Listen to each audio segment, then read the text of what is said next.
All right, everyone, welcome back to another episode of Wrestlemagic. Tonight, we're talking about a Mount Rushmores of tag teams. We just want to go over who each of us think are arguably the best, maybe just fond memories of them have really stuck them in our minds.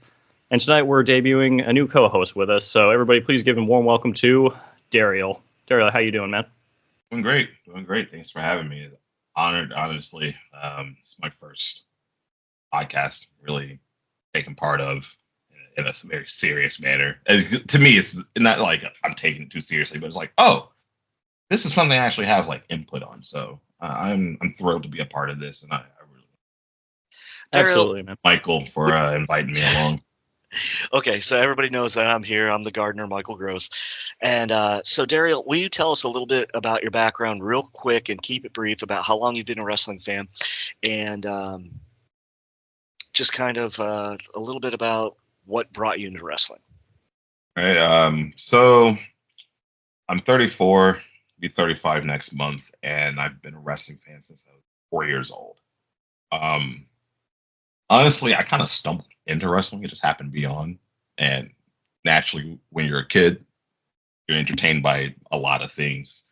And seeing these elaborately dressed guys like jumping off turnbuckles and springboarding and doing suplexes, Frankensteiners and all this stuff.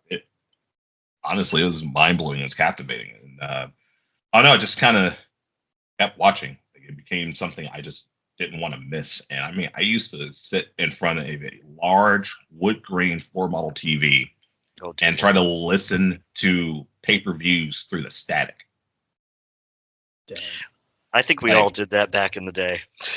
Like, if there was something that kind of come through, like just the dopamine rush from seeing like a somewhat intelligible image through all the snow. Oh, oh boy, I would get so hyped. I'm like, oh, I think I saw something. But yeah, my earliest memories of wrestling were really like watching 1-2-3 Kid, Razor Ramon, Shawn Michaels, Goldust, Big Daddy Cool Diesel, Bam Bam Bigelow. Like I had the WrestleMania Sega Genesis game. Oh dear Lord, that's old school. Or not the WrestleMania, the Royal Rumble one. That's what it was. Where you just had like the most ridiculous over the top move sets. The Undertaker was, another big figure. Psycho Sid for sure. Rest in peace, Sid Udy. As a matter of fact, like Psycho Sid definitely stood out in a more like prominent manner because he was the first wrestler I ever seen go through like squash matches where he just hit the ring and just immediately decimate the poor guy standing there. Like the vest wouldn't even come off. The vest wouldn't even come off of him. He literally like step over the ropes, big boot, choke slam, power bomb, pin, music picks right back up. It's like they just hit pause. That's pretty awesome. So, Mav, what are we going to do today? We're going to do the Mount Rushmore of tag teams, correct? Absolutely. So each of us is going to choose their top 4 tag teams. Now, I'll let you guys know ahead of time. We already kind of vented through each other, so we're not talking about the same teams over and over again. It'd be kind of boring if we did that. So yeah, we're going to do that. And then an honorable mention as well, and potentially a little bit more from there, but we'll see how timing goes. So without further ado, Daryl, would you like to start us off, my friend? Sure. So let's see. My personal Rushmore of tag teams are the Dudley Boys, the Hardy Boys, Harlem Heat, Edge and Christian. I'll start with the Dudleys. So I think without a doubt anyone can agree that they are the most decorated tag team that's ever stepped in between those ropes. And they definitely got their start in the counterculture of wrestling. But I think because of that, they were really able to like demonstrate the versatility of the tag team thing. Yeah, they did the furniture wrestling and stuff, but like the 3D is iconic. Get the tables is shouted through every arena the moment you hear that whistle. Daryl, can I ask you something? Yeah. Will you testify? Oh, testify! So do you remember when we were talking the other night how they got the character for Devon Dudley? Yeah, it's Pulp Fiction. Yep. Jules. Yes. He was based on Jules. Anyway, keep going. I didn't mean to interrupt you. Oh no, you're good. But yeah, they have titles in pretty much every organization. I don't recall them being in WCW, but even if they showed up there, they would have crushed it. I think they couldn't be there because they honestly would have just completely overshadowed the Nasty Boys, in my opinion. Like they were like an optimized version of the Nasty Boys. Like they were nastier than the Nasty Boys, and they elevated it over time. Like let's be real, Nasty Boys weren't putting little old women through tables. Like Bubba Ray really sold the unhinged nature of the Dudley Boys. And even then, like, they grew from being like, it wasn't just, they formed out of a faction, really, but they went on to kind of carry that legacy to like multiple organizations. And even now, still making appearances and doing their thing. So I think they are definitely like the pinnacle of like the Rushmores. Of the Rushmore. Harlem Heat, they go down in history as easily the most prolific African American tag team ever. Like they have 10 championships together, and like next to Doom. Like Doom set the tone, and I would put them there, but I just didn't grow up with them like that. I have 2 matches that I've seen so far of Doom because I got to go back and do more of my research. But Booker T and CB Ray did it. Doom was pretty awesome. Like they had the look, they had the theme, they had the athleticism, and they had that type of attitude that kind of had the Attitude Era before the Attitude Era was really coined. Like Booker T had mic skills. He really could just like bring that aggression to the table. Daryl, yeah, he had mic skills, but he did blow it on the mic one time. We're going after Hulk Hogan. Oh. You know what? And guess what? I stand 10 toes down on that. He brought the Attitude Era before it was really the Attitude Era. Because yeah, he slipped and said it, but let's be real. Hilarious. That was his Stone Cold Steve Austin moment. That's one of the best moments that was ever on live TV. And it's like, first of all, everybody knows Daryl's a black man. We are not racist here. It's just, dear God. That was one of the best slips, best Freudian slip ever on TV. Keep going, brother. I think that was more just a cultural, like, he got in the moment thing. He was just talking that ish, yo. Like, let's be real, Vince McMahon said it on national television. Sounded like Hogan got caught doing it at some point, so you know. Oh yeah, right. That's true. So maybe he was saying it back to Booker T. Did anybody ever think about that? No, he was saying it about The Rock at the time, but but you know, that's one of those things. Like they had an edge to them that you didn't really see. Like Doom was just imposing. Teddy Long had all the attitude.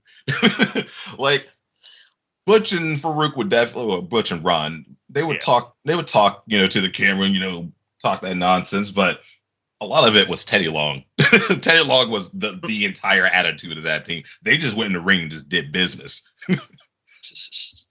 And, that really speaks volumes about like how far Harlem had to like go to really stand out and be like, all right, we're going to be that team. The first time that I was introduced to them, I believe they wrestled in Dallas as the Ebony Express, and they partnered around with Reggie B. Fine, and it was just, it was still good, but it wasn't anywhere near as polished as WCW. When they got in there and they polished themselves up, it's like you said, super athleticism. They were doing stuff that guys their size, each one of them, was at least 6'6". Stevie Ray was huge. Stevie Ray was huge. Like Booker T was like 6'4", 6'3", 6'4", still big, tall. Like, and they weren't like lanky; they were jacked. Anyway, I interrupted you. Keep going, sir. No. Like, I welcome any feedback, any interjections like this. I am excited to talk about this. The Hardy Boys changed the game, in my opinion. Like, as far as like tag teams moving forward, they changed the game, and it kind of ties in with Edge and Christian and the Dudleys. Those three tag teams changed the game when it came to tag team competition. The Hardys brought what really was like ECW type of like styles to the tag team division in the WWF and WWE.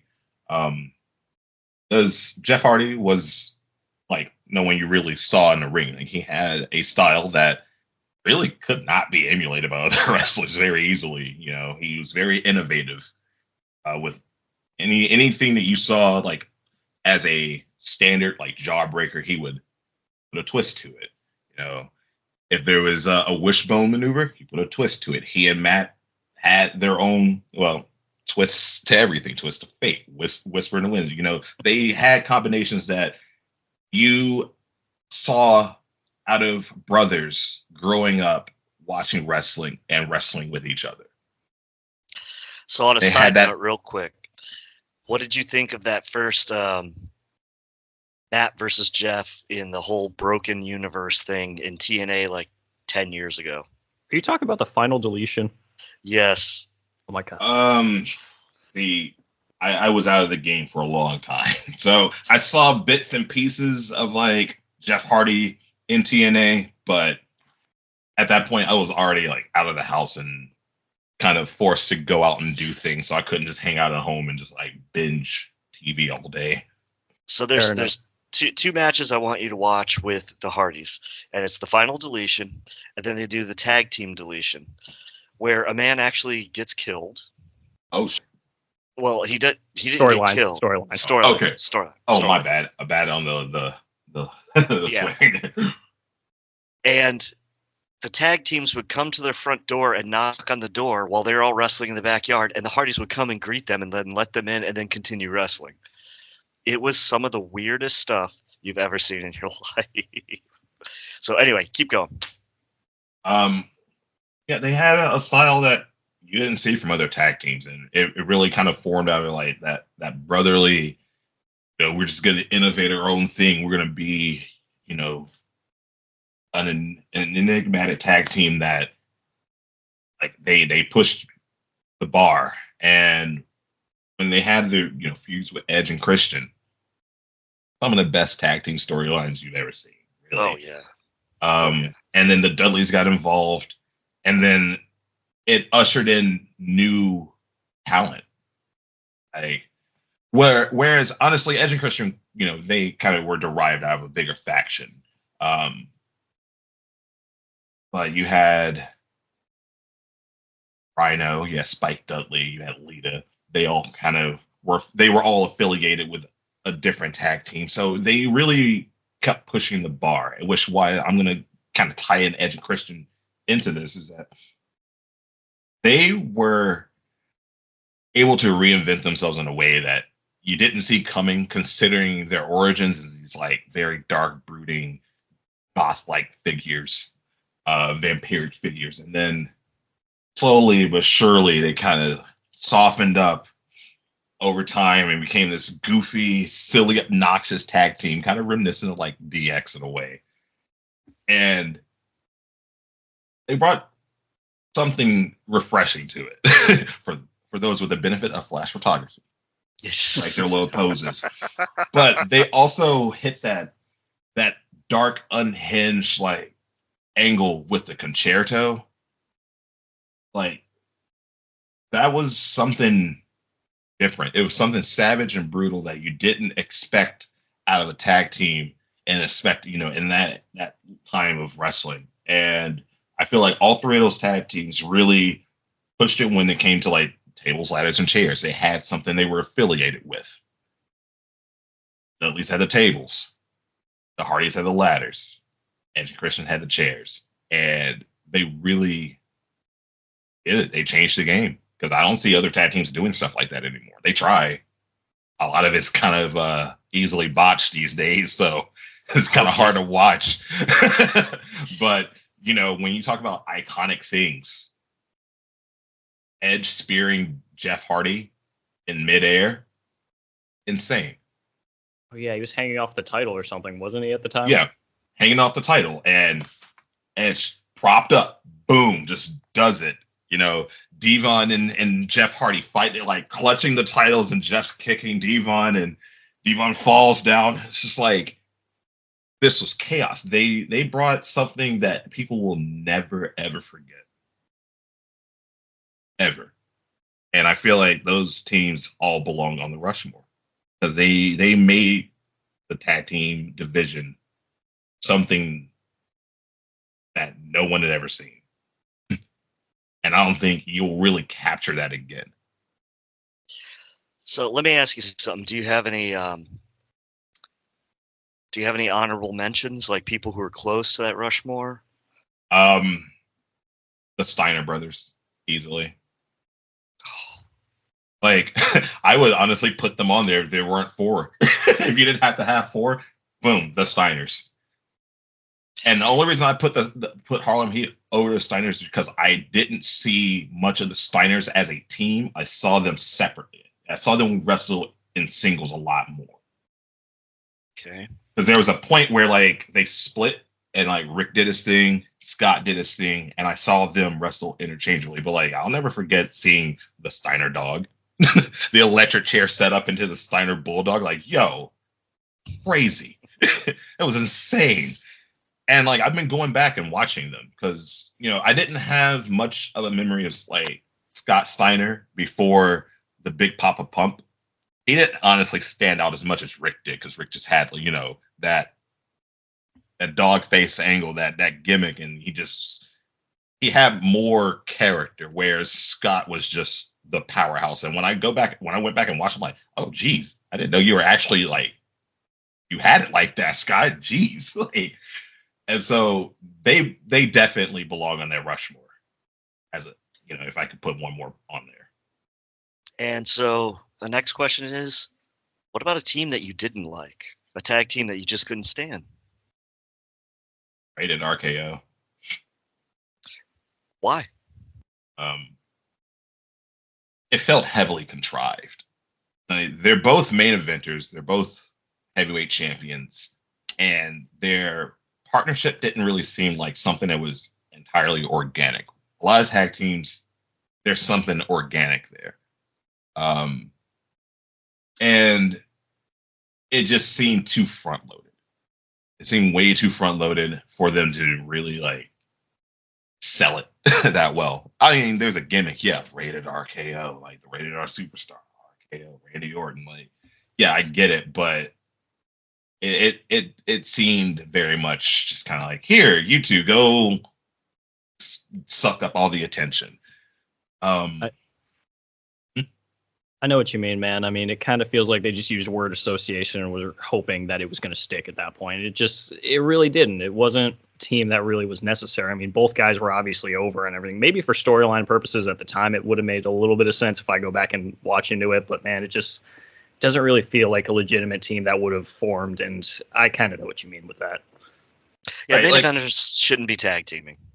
That's just my thing. Unless like it worked for Undertaker and Kane because Kane had only held the belt like a day at one point in his life, and Undertaker was only a transitional champion because he was too big for a belt.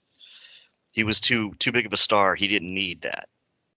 Right. So that kind of worked. But yeah. But the other thing is they had a pre-existing storyline that would justify them being a tag team. Quote unquote brothers and all that. Yeah, the Brothers of Destruction. And the fact that they would join forces is one of those things that like pushes the narrative of them being a tag team champion type of like angle. But Randy Orton and Edge, like, don't get me wrong, both of them great superstars, Talented. and incredibly talented. And yeah, they could do the tag team thing, but like at the point in their career, they're too big to be together without something that already tied them together. Like, what's a good, like, Triple H and Shawn Michaels being tag team champions makes sense despite them being both main eventers and former champions, world heavyweight champions. They already existed together as DX, so them being a part of a tag team and having the champions is like, oh, this just gets to drive a storyline to springboard newer talent. You know, even though, once again, very front loaded, don't really need the publicity. It has some, you can make a purpose out of it. I like it. I like your justification on everything. You definitely, I can tell that you're a wrestling fan and you've been into this for a long time. And I can definitely tell that you really have put a lot of thought into this. And I appreciate the fact, like, you coming on the show has been so amazing, because it's just a different breath. You know, it's a different perspective. Now, when Maverick and I go over everything, you're allowed to interject with us just like the way we interjected with you, because that's the way we do this here. It's a conversation. So who wants to go second? Mav, you want? I'll go ahead. You want it? Okay, go for it, bro. All right, so I'm going to start off with, once again, guys, we kind of vetted through each other, so we weren't saying the same teams over and over again. So first one I'm going to say is Lethal Consequences. Something a lot of WWE fans won't really know about. Back in TNA, I want to say it's probably like 2008-ish, there was a team of Jay Lethal and Creed Battle. Now, the reason that I picked this team is because I remember the first time I ever turned on TNA wrestling. I was just scrolling through channels, and I remember I came across Spike TV, channel that I don't even believe exists anymore at the moment. But I remember seeing, first thing I saw was Jay Lethal doing a springboard off the ropes and coming back, and just thinking, holy crap, I have never seen this in WWE. And that is what truly turned me on to TNA wrestling at the time. And the team actually was very talented, both members very athletic. And sometimes their matches could look kind of similar to one another, but they didn't have all that many teams in TNA, if I remember right. They were smaller leagues. So I remember thinking, like, I'm still entertained every time anyways. These guys' athleticism just, it keeps going. And even today, well, haven't seen Jay Lethal really wrestle in a while, honestly, but the past few years, still seeing him do that springboard and everything still just kind of gets me a little bit. Like, man, I still remember that first time I saw him do that. So, yeah, I'm definitely going to start off with those two. And, yeah, they're going to be my starter. I'll say they're the bottom of my Rushmore, but still a great team to me. And then next one I'm going to go with, another TNA team, Motor City Machine Guns. I remember seeing them as well. El Sabin. Oh, yeah. Oh, my gosh. Those two always could put on a great show. And I remember thinking, man, these guys versus the Hardys could be one of the coolest matches you could ever see. And honestly, if I could choose a fourth team to be in any of those little tournaments, well, not tournaments, but those TLC matches or anything like that with the Dudleys and Christian and Edge and the Hardys, it would be that team just because of how they performed together and how well it just flowed between those two. I couldn't imagine it. I just couldn't imagine it. That would be so much chemistry. It would be incredible. And interesting fact, actually, I believe I had heard a couple months ago, I was listening to either a snippet of a podcast or something, but I think it was Bully Ray saying that nobody had ever kicked out of Team 3D's finisher. But then finally, when they decided to retire and finally let somebody kick out of it, they allowed Alex Shelley to do it, which was a big honor. And as soon as they did it, everybody was stunned for saying, because even The Undertaker refused to kick out of it. He said, no, you guys have protected this move. You've done it old school. This is incredible. I am going to take the pin if you guys hit me with that move. So it's interesting to see that when they finally gave it up, they allowed the Motor City Machine Guns to be the ones to kick out of their absolute finisher that nobody had ever kicked out of before. You know, tag team wrestling, that's kind of how it should be, though. You know, you hit your tag finisher, it should just be over. There should be no way that that guy's getting up unless his partner goes in, breaks up the pinfall. It just makes sense that way. And that's just a testament to the Undertaker's reputation as a locker room leader. He was selfless. He wanted to protect the the finishers and as well as the personas of wrestlers. And so that's pretty dope. Well, and Absolutely. here's as a side note, when the NWO came into WWE, Scott Hall being a drunk a-hole, do you know what he said to Bully Ray? What's What do you that? say? He said, "Yeah, I really like that finisher you got. I can't wait to kick out of it." I guarantee he never did. We already know that for a fact. He was too drunk. Scott Hall living up to the bad guy reputation. Absolutely. But Anyway, Honestly, Matt. I think he was just keeping with the persona. he lived his gimmick, man. But all right, so next team on here, I'm gonna say Beer Money Incorporated.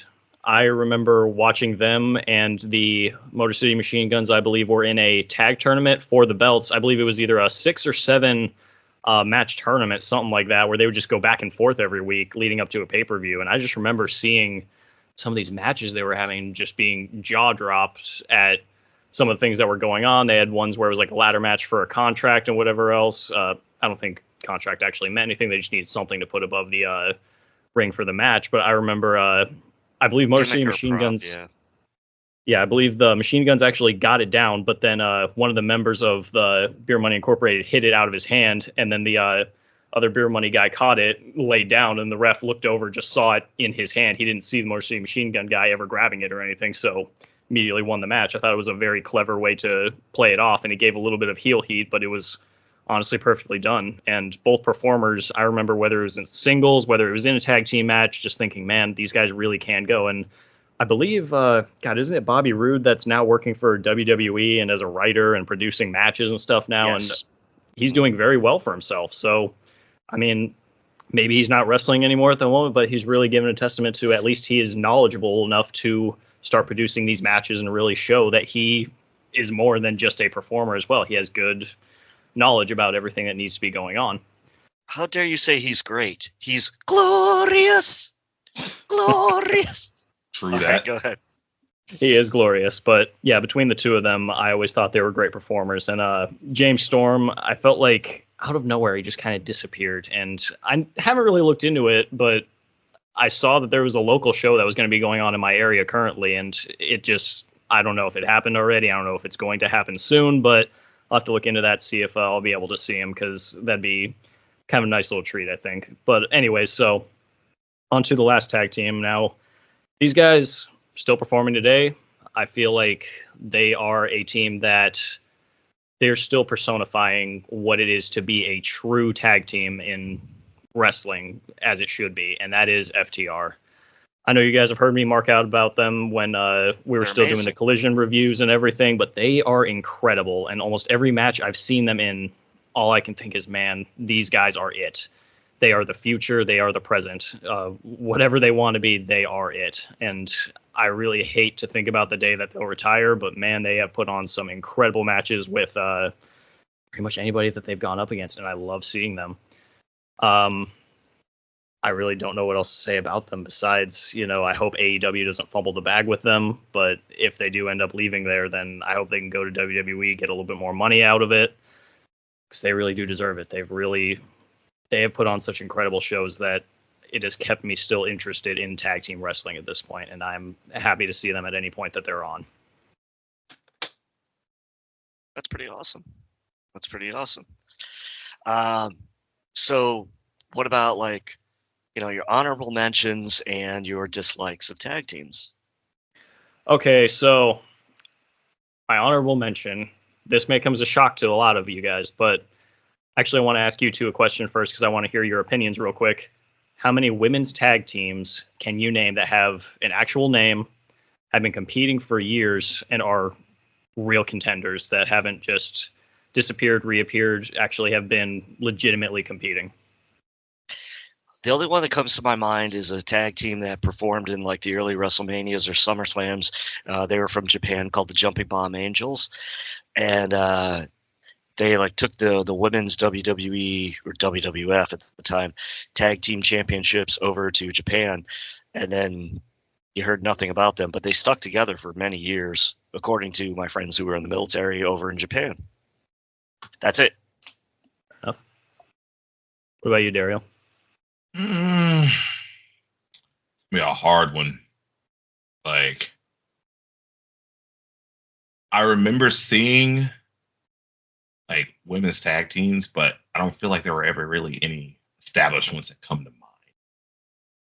Exactly. And that is why, for my honorable mention, I wanted to put the beautiful people up there.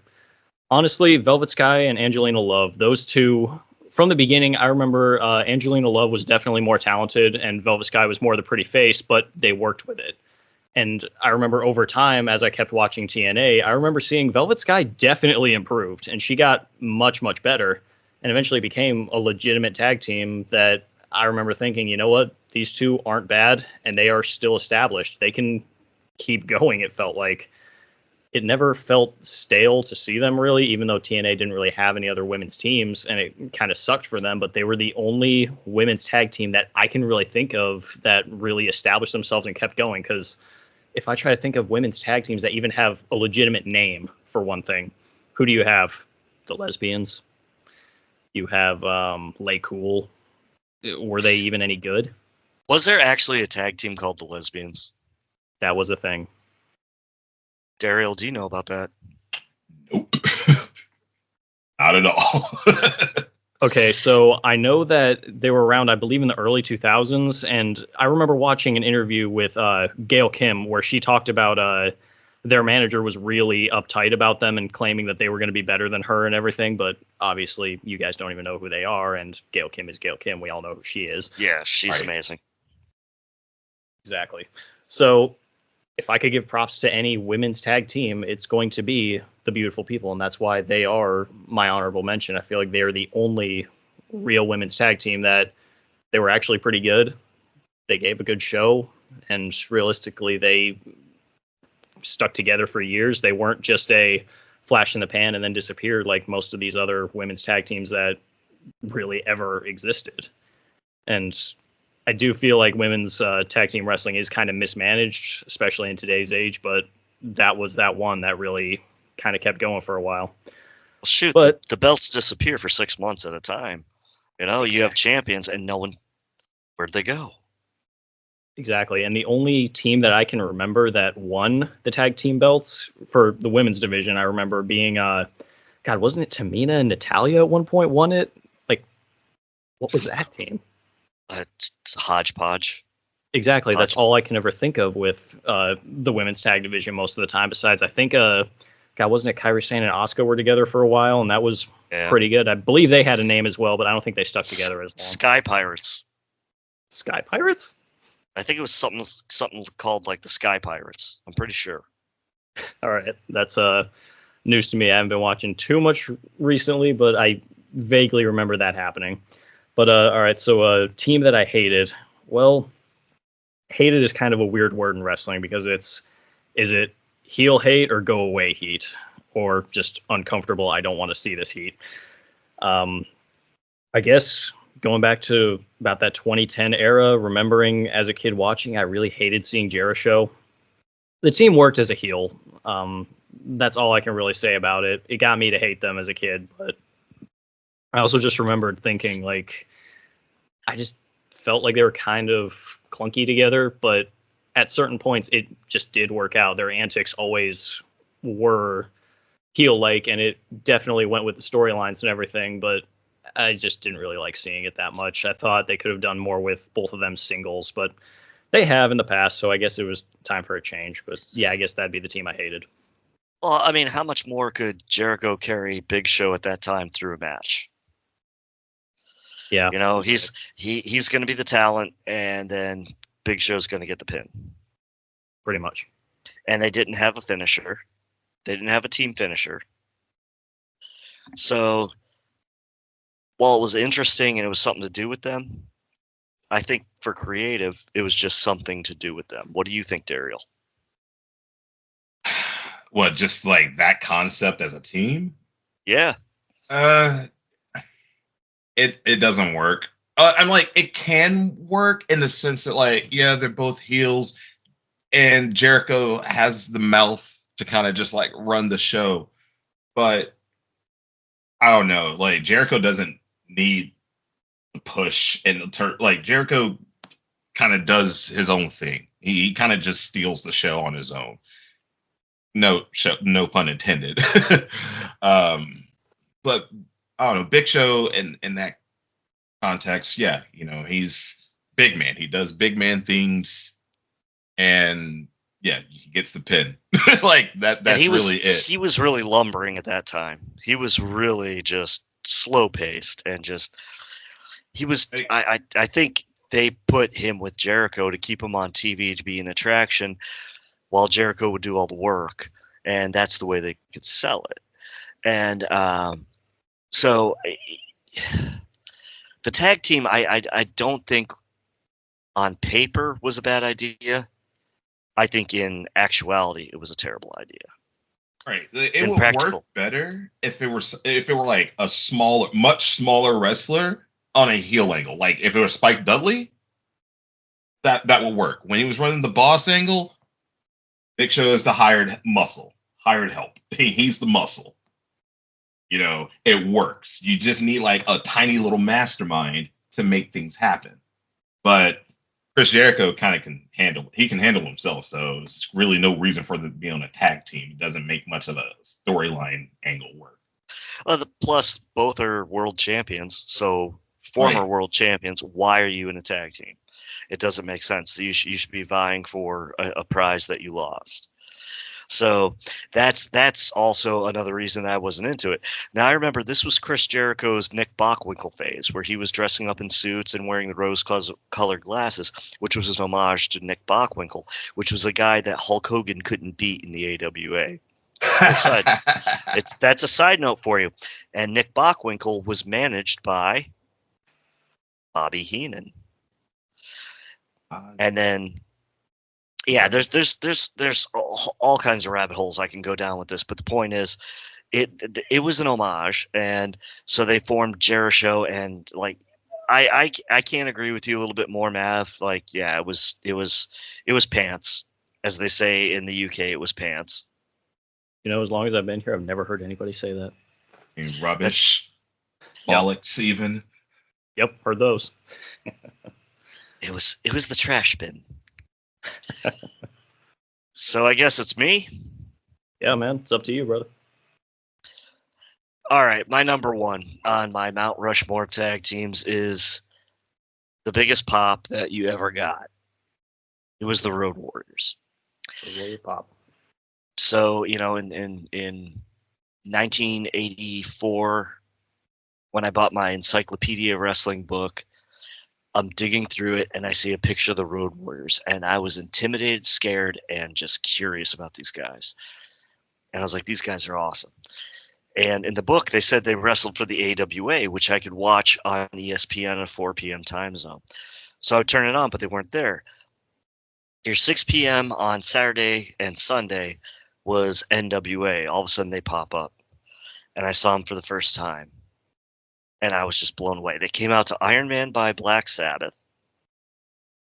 They just ran into the ring, decimated everybody. Like, you talk about Sid decimating, nothing compared to the Road Warriors. And I feel bad for the poor Mulkey brothers. They actually, let me write that down. Because the Road Warriors would go in there and they would just decimate, like, Mario Mancini and Pat O'Connor, or not Pat O'Connor, but Pat O'Brien. And they would slide into the ring, beat people up. They didn't even have a finisher for about 2 or 3 years. It was seriously like Hawk clotheslining a guy over the ropes and Animal bench pressing a guy, then Hawk pinning him. That was it. There was no, and then tag team finishers started becoming more and more prevalent. But every time I watch these guys, I was like, being so thin, and Mav will tell you, and obviously Daryl, I'm a very thin man. Mm-hmm. I always wanted to look like Hawk. I mean, the guy had like an 8-pack for abs. His chest was huge. His biceps, I mean, his body just looked great. And I was like, I always wanted to be that muscular, but my body wouldn't develop. And just watching them wrestle over and over again, I was just like, these guys are just amazing. But you didn't really watch them wrestle. You watch them go in there and annihilate somebody unless they went against main eventers. And the fact that they had Paul Ellering as a manager, and Paul Ellering actually, did you guys know this, managed them in real life? This is an interesting story, and I'll keep it brief. Paul Ellering, every time you saw him on TV with the Road Warriors, he had a copy of the Wall Street Journal because he was doing investments. He was doing investments for himself and the Road Warriors. He took care of their money. He booked all their hotels. He booked all their cars. He did all the driving, everything. He was a complete manager because he knew that they could come unhinged. But he said that they had something and they were so green that they were never going to be anything unless he watched over them, and he did. So you can still look at the Road Warrior Pops, and that's why they call it the Road Warrior Pop. They go into a building and you hear either, Black Sabbath, or you hear "Oh What a Rush," and the place just lights up. And that was where the SummerSlam in, I want to say it was Wembley, but it was in the UK. They were supposed to headline, but Hawk, his demons took care of him, and they changed it from the headliner to the curtain jerker. And then the famous story goes that he left and went to like a biker bar and like holed up there for a while. It's a really weird story. I don't know all the details about it, but I've read quite a bit about it. But the Road Warriors, like I always wanted to be that big. I always wanted to be that jack.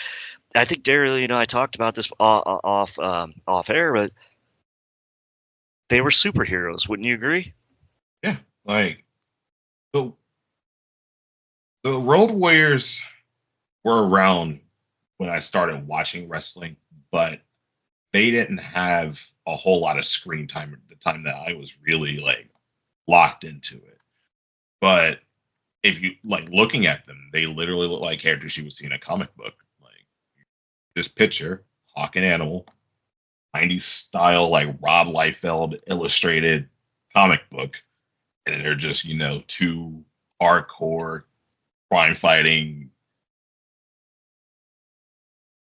juggernauts, basically. And only reason I didn't put them on my Rushmore is just because they had their like big pop before I was like really old enough to like lock in on wrestling. So another thing I'll tell you people about is the reason they were called Legion of Doom when they came to WWE is because they used that name in Mid-South, and they used it, I think, in Memphis and a couple other territories because it was a stable. So they would always be introduced on NWA TV as it's the Legion of Doom, the Road Warriors. Now, a lot of people don't know about this. Mav, I'm sure you know about this. Daryl, I'm sure you know about this. The Legion of Doom was a stable. Do you know the other people who were in the stable?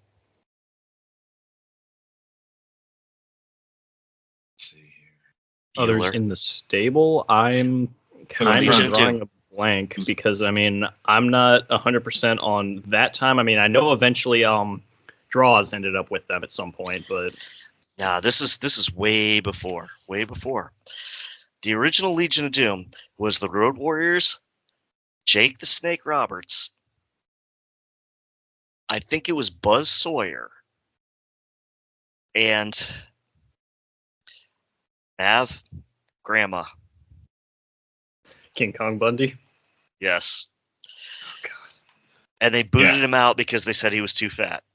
I wouldn't have been able to, I wouldn't have known about that one. I almost started naming off people from the Dungeon of Doom. That's a fair start. That's how much I love the Road Warriors. Like I researched everything about them. But anyway, so that was my favorite tag team of all time. But I'm going to shift to actual work rate. And I'm going to go with my second, the British Bulldogs. Another team that really didn't have a true finisher. Now, people would say it was the press slam into, the dive off the top rope.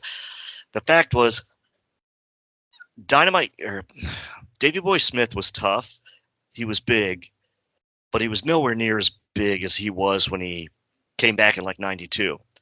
But Dynamite Kid was arguably the best worker in the world. He did things that was innovative, especially if you see anything that he ever did with Tiger Mask. And what they did in Madison Square Garden, if you watch Tiger Mask versus British Bulldog, you are going to see some of the best wrestling you've ever seen in your life, and it stands up today, and it beats most lucha today and most pure reso from New Japan and All Japan. So you had a tag team that could do anything in the ring, and they did, and they were amazing. They came from the Stampede, Stu Hart's Calgary territory, and they came down to WWE as part of Vince McMahon's buyout of the territory, along with the Hart Foundation. So you already had a built-in feud. So you already had people who could work together. So Hart Foundation versus the Bulldogs are some of the best matches that you're ever going to see. It was just mind-blowing, the science that would happen in there. I mean, the weakest link in that whole thing would have been Neidhart, because sometimes he would just get lost in the middle of the matches, but he was not bad. And watching the Bulldogs wrestle a match, especially against smaller opponents, and everything that they could do, chain wrestling, which people weren't used to here in the U.S. or, in the territory of the United States of America, just watching what they could do. It was crazy, and then especially Dynamite Kid. And I can name 3 wrestlers that the Dynamite Kid directly influenced, and you can watch them today. Well, one today, one's dead. And they all wanted... The Fallen One? The Fallen One, Chris Benoit. He was directly influenced. He knocked on the Dynamite Kid's dressing room door and said, "Look at my muscles. I want to be like you," and he was 12 years old. That's cute. Who else wrestled like him? There's 2 more guys. At least you can name at least one of them. 2 more guys who wrestled like the Dynamite Kid?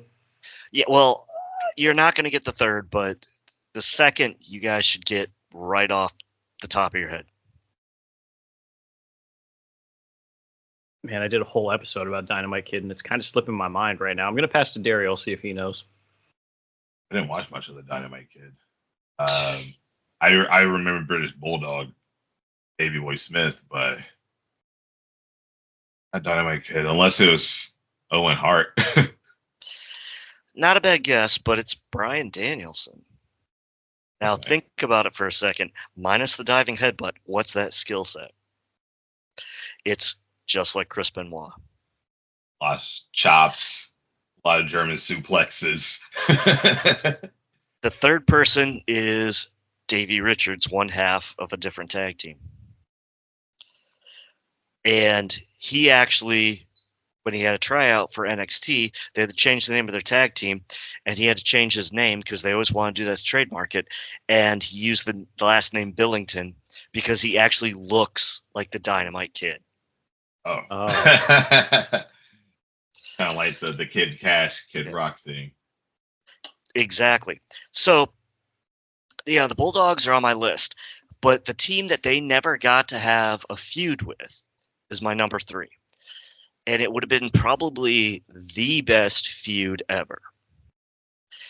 Because in one corner, you have the Bulldogs, and with Captain Lou Albano before he retires.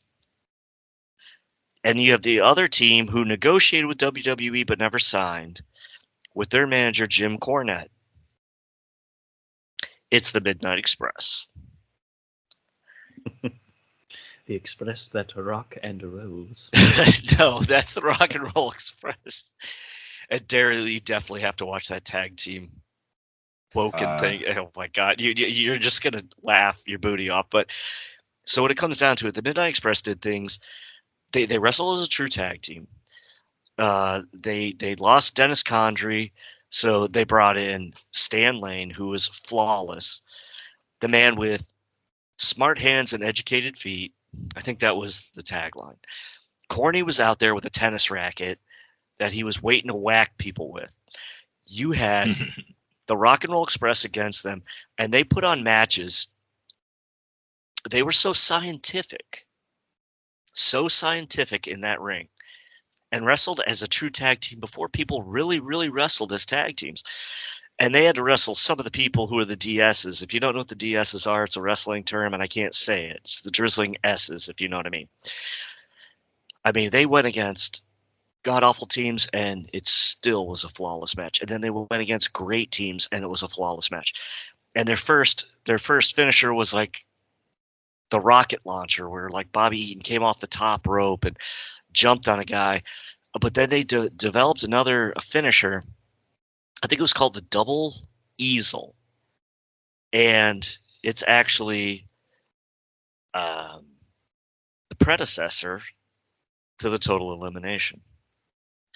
Oh. So I think Stan would dive low and Bobby would dive high, and they'd cut a person in half. But they would do it as full body dives. Oh. Yes, the Midnight Express were way ahead of their time. They garnered so much heat in every city. If you listen to some of the podcasts by, I'm number 2 Louisville's best wrestling podcaster. Number 1 is this guy named Jim. If you listen to his show, he will tell you like they had to fight their way out of cities, and there were times where Big Bubba Rogers had to save their lives, and they were in the very first scaffold match I ever watched in my life. Have you guys ever seen that scaffold match, the Road Warriors versus the Midnight Express? Not. I'll look it up for sure. I mean, it's not a great match because most of the time they don't want to be up there. You're 15, 20 feet above the ring. And the Midnights basically had to take the fall. They both got, from underneath, kicked off the scaffold.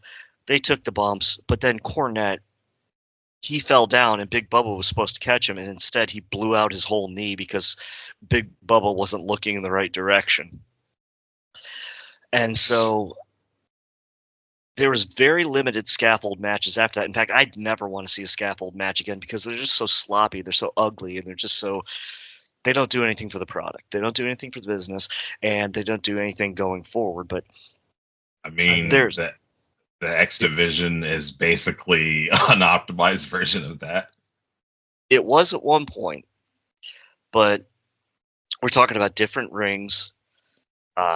We're talking about more springy rings versus stiff rings. We're talking about height versus 10 feet lower height. If you watch that match, Road Warriors versus Midnight Express on a scaffold, you realize that these guys knew that they went up this scaffold. And this was Dennis Condrey, I believe, and Bobby Eaton. They were basically risking their lives to pull this off to make the Warriors look better. That's insane. I mean, the only scaffold matches that really come to mind for me, and I don't mean to cut you off, man, but Go one ahead. where New Jack tried to, didn't he try to kill that one dude, like Vic Grimes or whatever? Yep. Oh, yeah.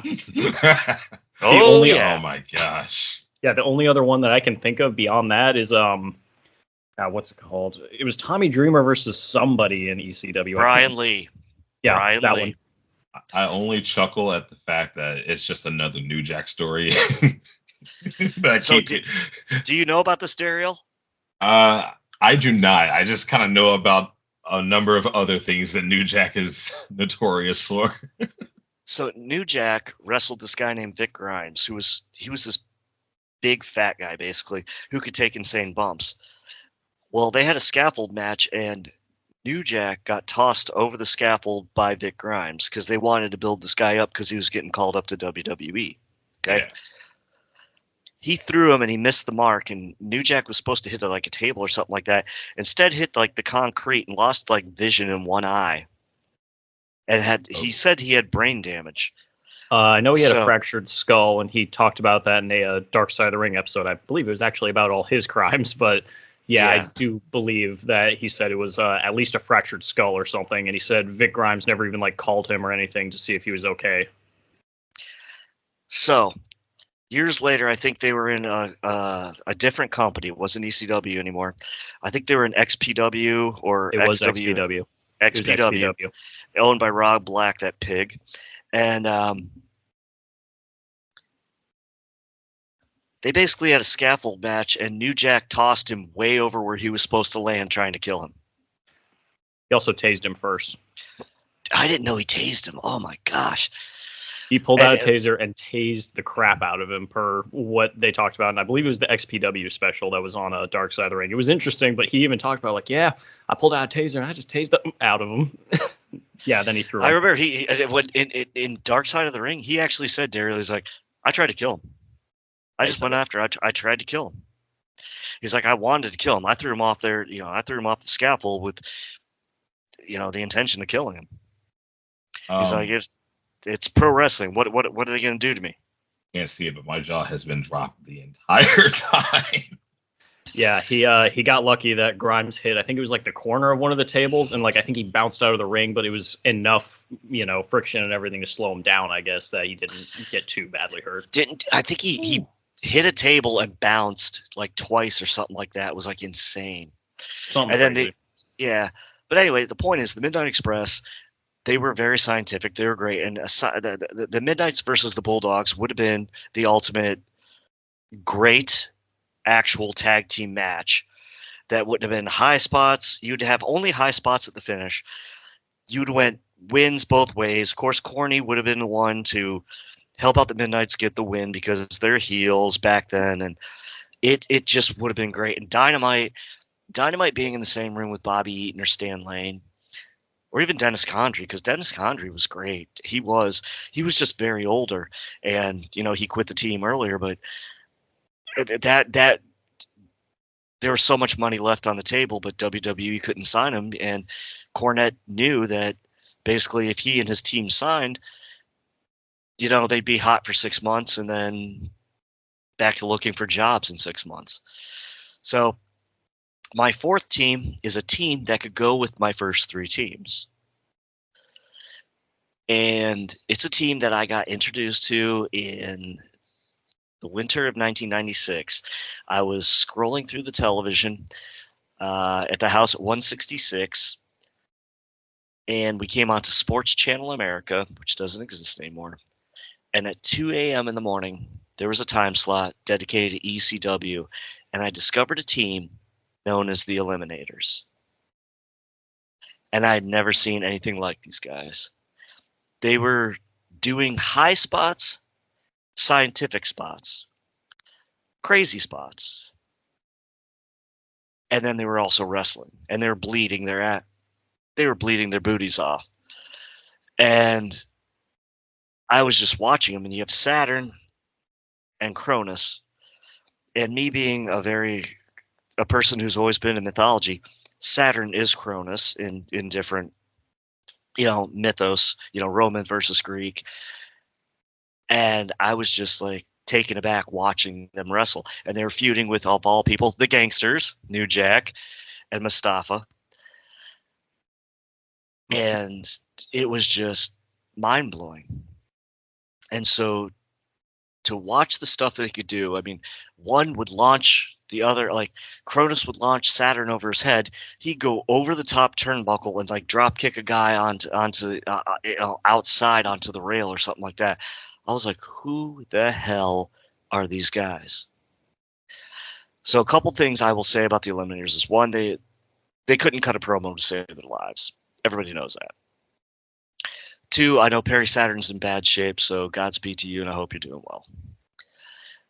Three, if they were ever on a bigger platform, they would have been so much more. So when Paul Heyman became on the payroll of Vince McMahon to promote the very first ECW pay-per-view, Jerry Lawler called out ECW and asked them to be on the show. It was kind of like what you call a hijacked show, but there was still a lot of WWE matches in it. And what it comes down to is Raw opened up that night with the Eliminators in the ring. And I can't remember if it was a referee or an announcer. And they had the microphone, and all they said is, "So you've invited us onto the show? Well, we accept." And then they hit a total elimination on the guy and basically cut him in half. Now, what do you guys know about that finishing move? Absolutely nothing. It was absolutely awesome. It was like the double easel of the Midnight Express. It was a leg sweep and a calf kick, right? Yeah, it was like a throat kick and a leg sweep at the same time. Jumping calf So kick into a leg sweep, and it was sick. it was amazing. And I believe that was a protected finisher too, because I don't think anybody ever kicked out of that one. So something else I can say about the Eliminators is that the ECW's first pay-per-view, the show kicked off with the champions, the Dudley Boys, going against the Eliminators. And the Eliminators both chose to wear sparkly pink tights. My friend and I thought it was so funny. We're like, why are they wearing that? And they would always brag about Saturn being like an military guy, an ex-Green Beret, and Cronus having like a background in the underground of fighting and stuff like that. And they and the Dudleys put on a match that, one, it was great for the Eliminators, but two, built the Dudleys that day. It definitely built the Dudleys that day as more than just transitional champions. They were actually main event caliber tag team champions. So the Eliminators, though, Cronus was tall. Perry wasn't the tallest. Perry was maybe 6 foot. Cronus was maybe 6'2", 6'3". They had the builds. They had the look. They had the tattoos. Perry's crazy eye, but the athletic moveset, they could go against the Road Warriors. Their athletic moveset, they could put on a match as the perfect heels against the Bulldogs. They could be baby faces going against the Midnight Express and still get whacked by the tennis racket and put on a $20 match in a $10 market. So that's my Mount Rushmore of tag teams. And I know it's controversial to put the Eliminators on there. I don't care. It's my show.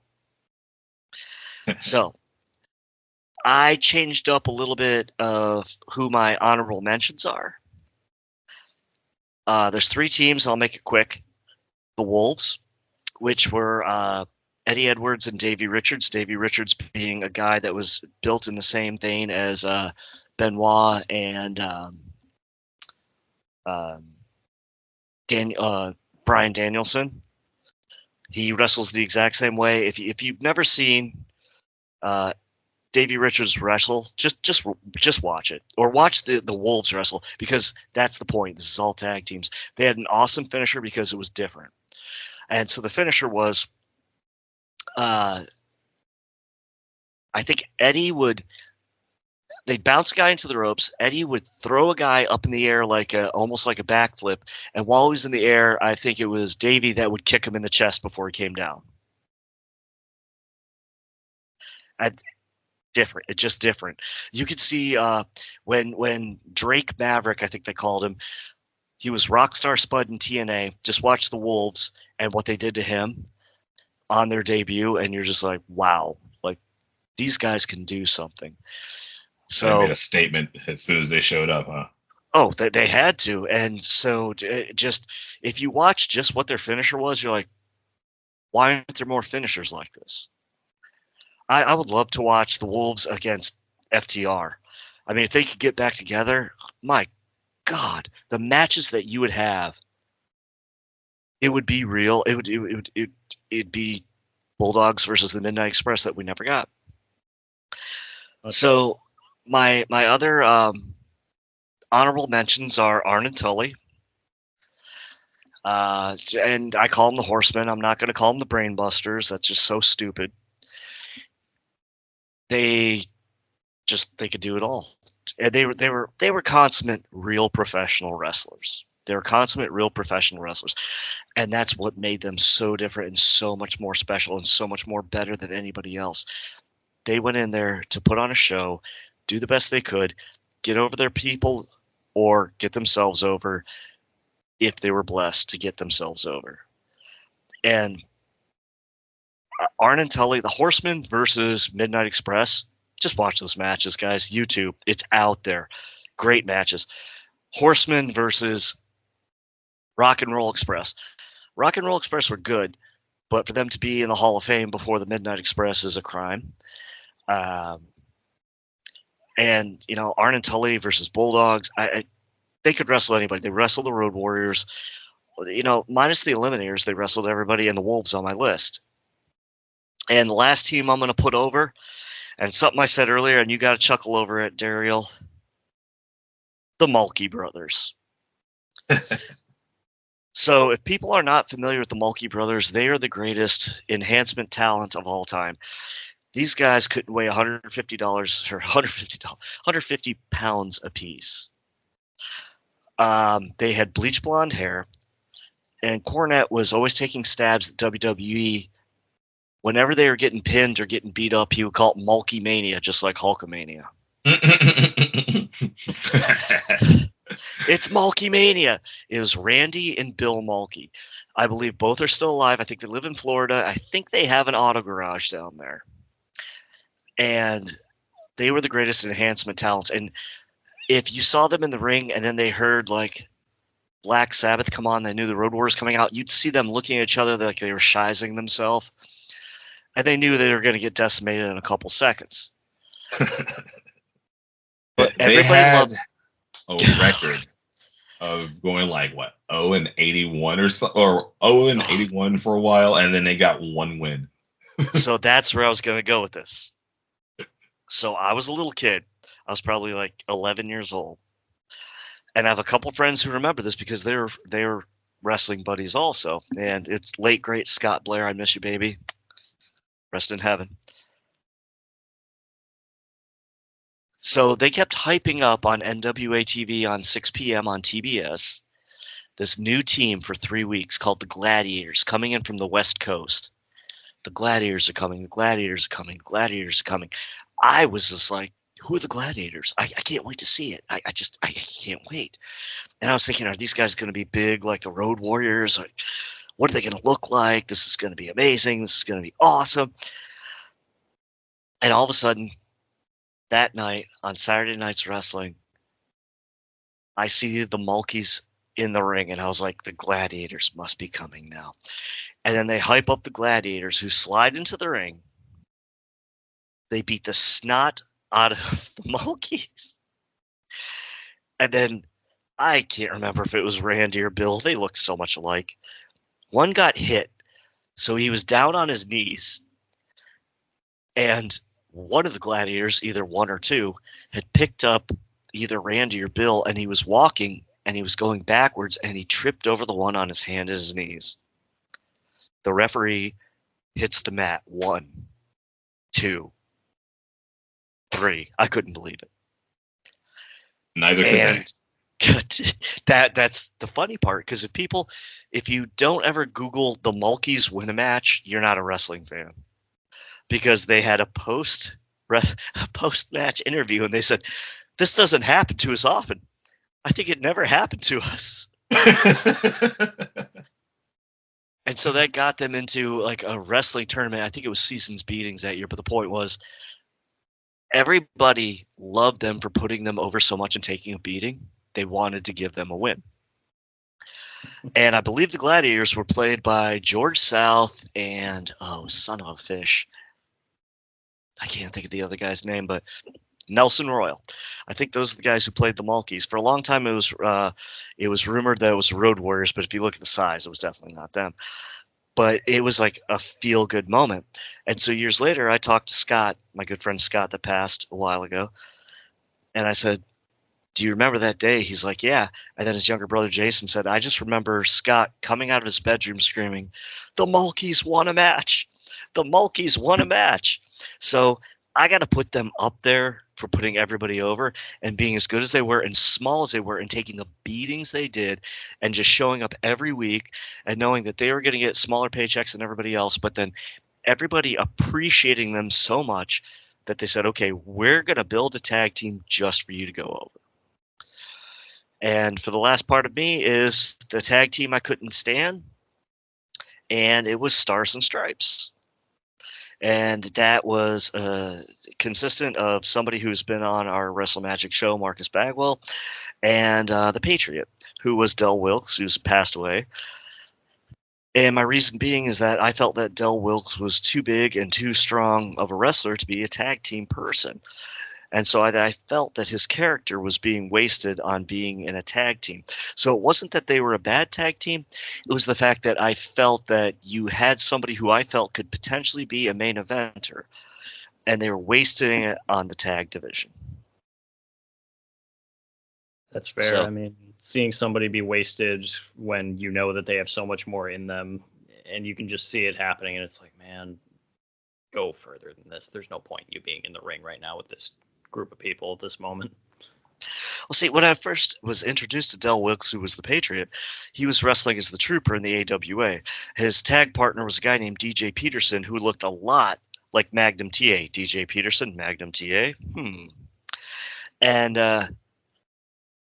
DJ Peterson, like when AWA folded, like WWE used him as enhancement talent, but he had the look, he had the skills. And while the Trooper wrestled as he had no mask, but he would wear like Ray-Ban, like dark sunglasses and long black tights.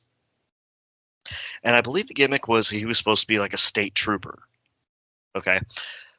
And they had the looks, they had the body, they had the build, everything else. If they stayed a tag team then split a while later, I would have been happy with that. But then again, the AWA folded, it went under, and then all of a sudden, you know, Del Wilkes shows up in Global as the Patriot. And he had a great run there, but obviously, you know from your interview with Scott Levy-Raven, Mav, that everybody knew the writing was on the wall that Global was going to fail.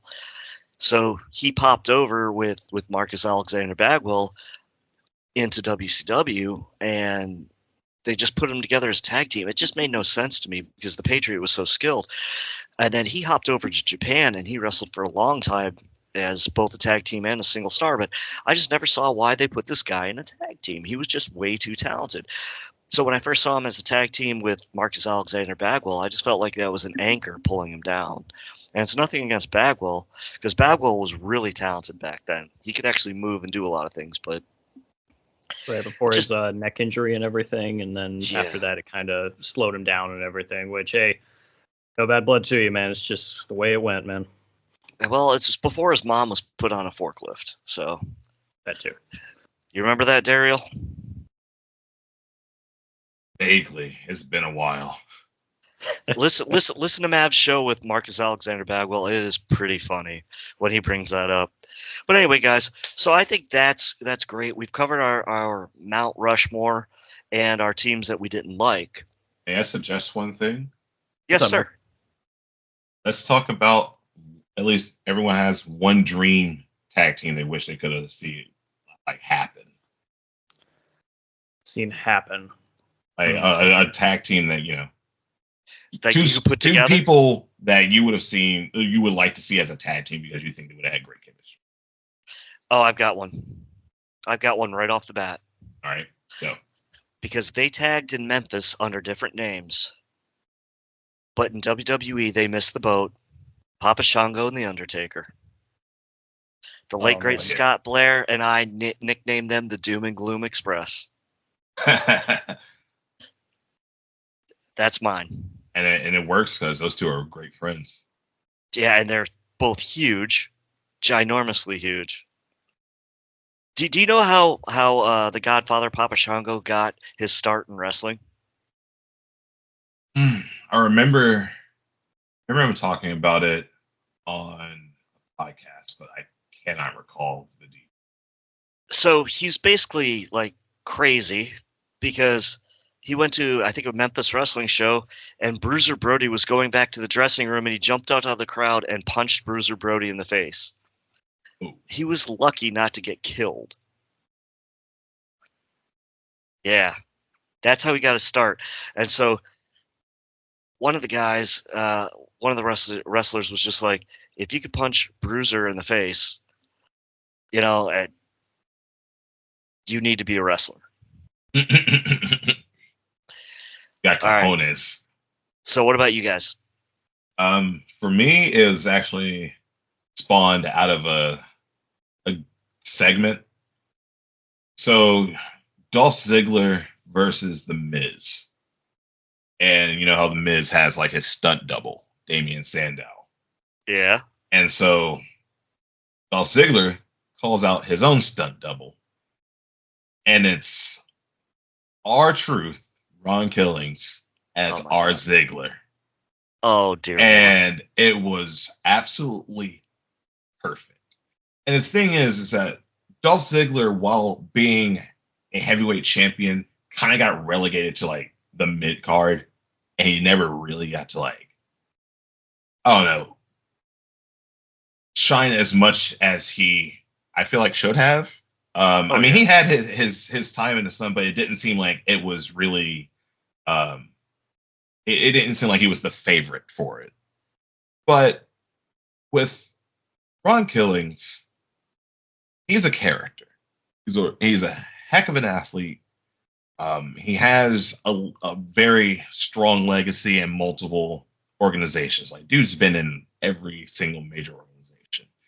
And I think those two, with their mic skills and their skill set, and the fact that Ron Killings is an absolute goofball and Dolph Ziggler is also a goofball, they would have made a wonderful tag team. And it honestly would have pushed Dolph past just kind of being like the fill-in main eventer, because that's kind of what he seemed like. He was like the pitch hitter for main eventing. Like, well, if you're gonna do that, you may as well just put him in a stable or a tag team and just like give him more relevancy, because he was a great talent. And as you can see, he's kind of carrying the torch over in TNA. Shout out to Nick Nemeth. And Ron Killings is doing his thing with The Miz, but I don't know. I feel like it was a missed opportunity. Could you imagine Ron Killings in in the stable with Ron Simmons and the Nation of Domination back then? Oh my God, that would have been insane. Yeah, and they took him serious with that look, his insane athleticism, and the way he could adapt to character. Ron Killings and D'Lo Brown would have been a sick tag team. Oh my gosh, yeah. That could have been interesting. So what about you, Mav? Who do you have for your slop together tag team that you would love to see? Well, two that I would have wanted to see together, and some people might disagree with me on this. I really don't care. Honestly, I would have wanted to have seen Jay Lethal and R-Truth together for even a short time, just to see how that dynamic would have worked out between the two. Because, I mean, R-Truth, when he was younger, very athletic, very good as well. I'm just intrigued to see how it would have went. You know what I mean? That would have been if he was the same R-Truth when he was in TNA, when TNA first started. Yeah, that R-Truth. That's what I'm talking about.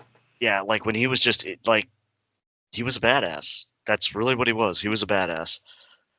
That would have been, yeah. I mean, and Jay Lethal's athleticism and the moves that they could pull off together, as long as it didn't get like Young Bucks high spotty. My Lord. Also, a shout out to another team that I think was probably the best team for over the last 10 years and will never be a team again. The Briscoe brothers. Yeah. Classic. And probably the second best over the last 10 years when they were healthy and together was Red Dragon. You might know him as the Undisputed Era, Bobby Fish and Kyle O'Reilly. I mean, they were just, you watch some of their classic matches. They were great, but the Briscoes were on a level that a lot of people just, oh man, it was just insane. It was incredible. The one time I saw them live, they kind of just had a squash match that night, but man, just seeing them in the ring was like, God, I kind of underestimated them just from seeing them on TV. In person was a whole other ball game. I love the fact that they were hillbillies from Delaware. You're a hillbilly from a New England state. I'm at a loss. Was it cool? Yeah. I mean, I used to work with a guy who's from the woods of New York, not like NYC, like upstate, like in the woods. He grew up like cutting down trees with his granddad and such. That is pretty cool.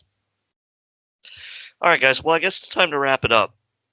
So, Daryl, if fans want to reach out to you on X or Twitter, do you have a handle? I actually do not use X/Twitter. I'm accessible through Instagram, though it's more or less just there for me to like indulge in hobbies like little skateboarding videos and such. I'm honestly not very reachable. um, but I guess Instagram would work best. Exceladon, that's EXCELADON, or City, CITY. Yeah, that's probably the only bit of social media I really use these days. Okay. Mav, how can people reach you? You guys already know by now. It's at Maintenance Mav on Twitter, X, whatever the heck you want to call it at this point. You guys know how to reach me and everything. You ever, as always, guys, do something nice for somebody. You never know who needs it. So I got a few things to say before we go. Of course, you can reach me at 144Captain on X or Twitter. I'm always ready to talk wrestling, and I'm always ready to talk and take new co-hosts and have some fun on a show. So I want to say that we all know that Memphis Mark is taking a hiatus. I've talked to him. I know what's going on, and I feel that he's doing what's best for him, his health, and his family and his friends. I also want to ask if any of you gentlemen have a movie or a song that you could recommend for anybody. Yes, I listen to a lot of music on a daily basis. So, I'm just going to recommend one of my favorite drum and bass artists, High Contrast, and check out the song Natural High. It is absolutely wonderful. And I guess I'll throw in a movie as well. It's one of my favorites, Akira. Like The anime? Yes. Yeah. Like anime. It's beautifully illustrated, animated, like by hand. This is back when they were doing things by hand. So you can see just the depth and all Fair enough. What about that you, Mav? story. Well, if I do recommend a movie off the top of my head, I actually just watched this somewhat recently for the first time. I would recommend Shutter Island. Nice little psychological movie. As you watch it the first time through, there's certain things that you might pick up that you think that you're understanding, but then at the end, when everything is revealed, you're probably totally wrong, but certain people sometimes can pick it up. So, yeah, I don't want to say what it's about or anything because that can kind of spoil any little bit of it, but I do highly recommend it. Michael, you have any recommendations this week? Well, anything by the catalog of KMFDM if you want to listen to music, because they just did things that was crazy. I mean, the KMFDM has produced music that every album evolves. Now, you probably want to listen to like Angst Forward as far as the albums go. Before that, it kind of gets a little rough, like Kraftwerk and things like that, and Laibach. But so KMFDM, I mean, my favorite bands are KMFDM and Faith No More. So I'm guilty as charged there. Now, as far as a movie, I've been thinking about this, and it's gonna soon be October, and we all know for October I do 31 Days of Horror. And so last night I actually went to a place here called Iroquois Park, and they have a public amphitheater, and for free I got to watch RoboCop and the Rocky Horror Picture Show. Nice. And so because my brother was once Brad in the Rocky Horror Picture Show in a play production, I suggest the Rocky Horror Picture Show. If you've never seen it, it's going to confuse you the first time you watch it. You're going to have to watch it a couple times to get it. But the music in it is going to make it worth it. And watch it while you're eating some meatloaf. You'll understand later. All right, gentlemen, is that it for today? I believe so. All right, guys, let's sign off. Have a good day. Good one. Having me. Thanks for listening to the WWE Podcast. Don't forget to subscribe on your favorite podcast app so you don't miss a show, or head to WWEpodcast.com. And for all of these shows ad-free, head over to patreon.com/WWE Podcast. Until then, we'll see you next time.